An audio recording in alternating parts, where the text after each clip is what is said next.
Dora Dora the Explorer. Backpack filled with snacks. Unfortunately, this magic does not exist yet. But luckily, in the meantime, I have a few suggestions for you for snacks if you have a trip here coming up. Number one is to grab higher fiber foods.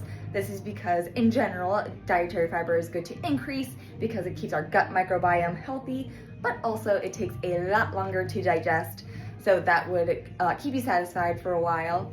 A few good options would be fruits like apples and bananas, vegetables like broccoli, cauliflower, edamame, carrots, but the best sources come from whole grain and wheat.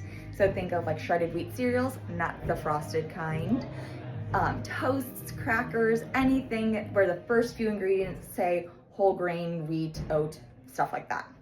Number two is to grab some of that protein. You want to sustain that muscle while you're on the go, and you want to opt for more whole, simplistic, minimally processed foods first, such as Greek yogurt, cottage cheese, deli slices of meat, jerkies, anything like that. But if that's not convenient for your form of traveling, you could do a protein powder or protein bar.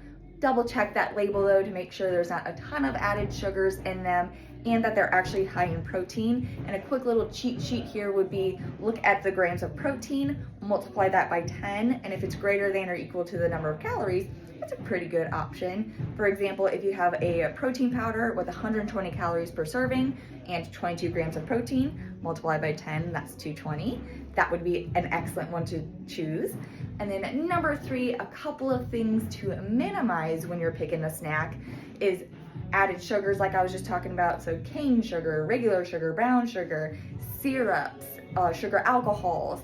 Another thing to look out for is the types of oils that are in there. These just don't really feel good in our body, especially ones that might have hydrogenated in front of it.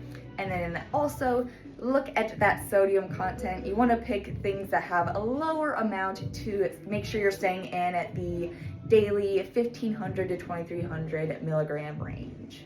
And that is all for that one. If you have any questions, don't hesitate to reach out. But with any type of health, wellness, fitness, anything while you're traveling, remember to keep your expectations low. Don't beat yourself up if you're having some tasty treats. You'll get back on track in no time.